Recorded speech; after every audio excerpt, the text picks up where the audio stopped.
Hello hi friends, నేను మీ విజయవాడ అమ్మాయి అమ్ము.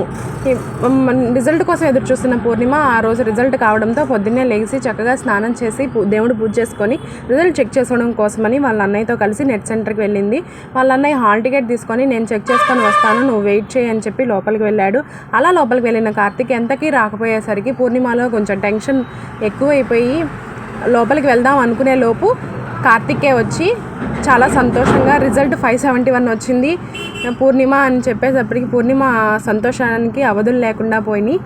పూర్ణిమ అంత మంచి మార్కులతో పాస్ అయినందుకు వాళ్ళ కుటుంబ సభ్యులు అలాగే స్కూల్ యాజమాన్యం చాలా హ్యాపీగా ఫీల్ అయ్యారు. కానీ పూర్ణిమ వాళ్ళ నాన్న దేనికి బాధపడుతున్నారో అర్థం చేసుకొని వాళ్ళ నాన్నతో తన నిర్ణయాన్ని చెప్దాం అనుకుని, నాన్న నేను ఏదైనా చిన్న జూనియర్ కాలేజ్లో జాయిన్ అవుదాం అనుకుంటున్నాను, నన్ను అక్కడ జాయిన్ చేయండి, నా ఫ్రెండ్స్ అందరూ కూడా అక్కడే జాయిన్ అవుతున్నారని వాళ్ళ నాన్నతో చెప్పింది. అప్పుడు పూర్ణిమ వాళ్ళ నాన్న, లేదు తల్లి, నిన్ను కూడా అన్నయ్య కాలేజ్లో జాయిన్ చేద్దాం అనుకుంటున్నాను, నిన్ను కూడా బాగా చదివిస్తానని పూర్ణిమతో చెప్పారు. పూర్ణిమ ఎట్టి పరిస్థితుల్లో నేను ఆ కాలేజ్లో జాయిన్ అవ్వనని, వేరే కాలేజ్లో జాయిన్ అవుతాను, ఎంఎస్సీ గ్రూప్ తీసుకుంటానని వాళ్ళ నాన్నతో రిక్వెస్ట్ చేసి అదే కాలేజ్లో జాయిన్ అయింది. పూర్ణిమ చక్కగా మాట్లాడటం వల్ల, తన సమయస్ఫూర్తి వల్ల అందరితో మంచిగా ఫ్రెండ్స్ అయింది.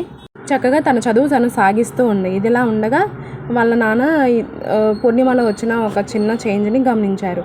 ఇదివరకులాగా చదువు మీద శ్రద్ధ పెట్టట్లేదని వాళ్ళ అమ్మ నాన్న గమనించారు. ఈ విషయాన్ని గమనించి పూర్ణిమతో మాట్లాడాలనుకొని, ఏమైంది తల్లి, ఇదివరకు రాగా ఎప్పుడు చూసినా చదువుతూ ఉండేదానివి కానీ ఇప్పుడు అలా లేవు అని పూర్ణిమని అడగా, నేను కాలేజ్లో ఉన్నంతసేపు బాగా చదువుకుంటున్నాను నాన్న అని వాళ్ళ నాన్నకి సమాధానం చెప్పింది. కానీ పూర్ణిమకి తెలుసు తను ఇంట్రెస్ట్గా చదవడం లేదన్న విషయం.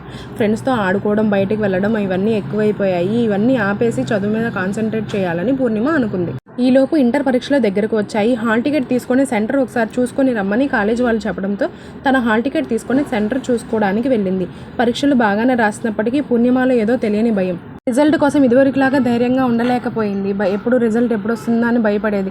వాళ్ళ నాన్న దగ్గర తీసుకొని ధైర్యం చెప్పాడు. రిజల్ట్ రానే వచ్చింది. పూర్ణిమ మీద చాలా ఆశలు పెట్టుకున్న వాళ్ళ నాన్న కూతురు తన స్నేహితుల కన్నా ఎక్కువ మార్కులు వస్తాయని రిజల్ట్ పేపర్ కోసం ఎదురు చూస్తున్నాడు. కానీ రోజు పొద్దున్నే లేచి ఇంట్లో పనులన్నీ చకచకా చేసే పూర్ణిమ ఆ రోజు ఎందుకనో లేవలేదు. తండ్రికి చాలా ఆశ్చర్యం వేసింది. రోజు లేచి లేడిపిల్లలాగా తిరిగే కూతురు ఎందుకు లేగలేదు? తన భార్యని అడిగాడు. ఏమో అయ్యా, నాకు తెలీదు, నువ్వే వెళ్ళి లేపకూడదు, నాకు వంటగదిలో పని ఉంది, పిల్ల రిజల్ట్ కదా దానికి ఇష్టమని సేమియా కేసరి చేస్తున్నానని చెప్పడంతో తండ్రి పూర్ణిమ పడుకున్న మంచం వైపు కదిలాడు. కానీ తన అడుగులు భారంగా పడడం నాగరాజుకు తెలుస్తుంది. నాగరాజు ఎందుకు కూతురు దగ్గరికి వెళ్ళలేకపోతున్నాడు? అసలు పూర్ణిమ ఎందుకు పూర్ణిమ రిజల్ట్ ఏమై ఉంటుంది? ఇవన్నీ కూడా మనం నెక్స్ట్ పార్ట్ 3లో చూద్దాము. మన ఛానల్ని సబ్స్క్రైబ్ చేయండి.